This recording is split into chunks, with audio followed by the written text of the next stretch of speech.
I want to tell you a little bit about the impoundment system on St. Mark's Refuge. Back when the refuge was established in 1931, it's a waterfowl refuge. It was established because we were getting waterfowl coming down and feeding in the coastal marshes and the seagrass beds off the coast. We had a large flock of Canada geese that would come down. So back when the refuges started, there was the Civilian Conservation Corps program was developing across the nation in the 30s, and we had a crew actually come down on St. Mark's, and they were building the impoundments. We actually built about 16,000 acres. Well, actually they made it higher numbers than that, but generally functionally it's about 1,600 acres of impoundments, and they developed this for waterfowl. So we started managing those right after that for waterfowl. When I came on board here in the late 70s, Red Giddon was our biologist here that was working the impoundments. He was here from 1962, did a great job developing the management on the impoundments. Started pumping salt water into impoundments to work on different salinities and getting different responses from the plants and getting really good waterfowl habitat out there.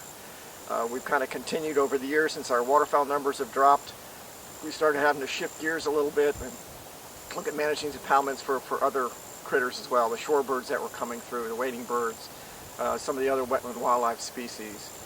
In 1990, Red retired, and I got tasked with taking on the impoundments as well, and it was just wonderful for me. I've really enjoyed working the impoundments, doing a lot of the work with manipulating water levels.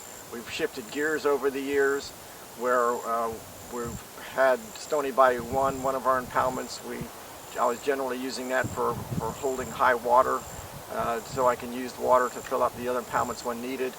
But we had Hurricane Dennis come through in 2005 and took out a section of the levee and basically made that a dry mud flats, which worked out very well for shorebirds that were coming through. We had a big response by shorebirds.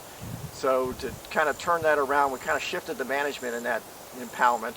So instead of putting back in the levee, we put in a series of 14 flap gates. So it gave us a lot more management capability in that pool. So we draw that down for about half the year for shorebirds now. Originally it was wintering shorebirds. We shifted gears a little bit a few years back and started drawing it down in the summer to try to benefit Wilson's plovers and least terns nesting in there. So that's been a wonderful change, and it's worked out real well for those species. Also recently now, with the black rail being listed, we're shifting management in a couple of other impoundments to try to develop the proper habitat for black rail nesting and breeding in those areas. So there's always something going on in those impoundments. Sometimes it's kind of hard to figure out what we're doing out there, but there's purpose behind all of it. So, and if we're trying to produce the best habitat for wildlife and all the different species and all the different impoundments we've got.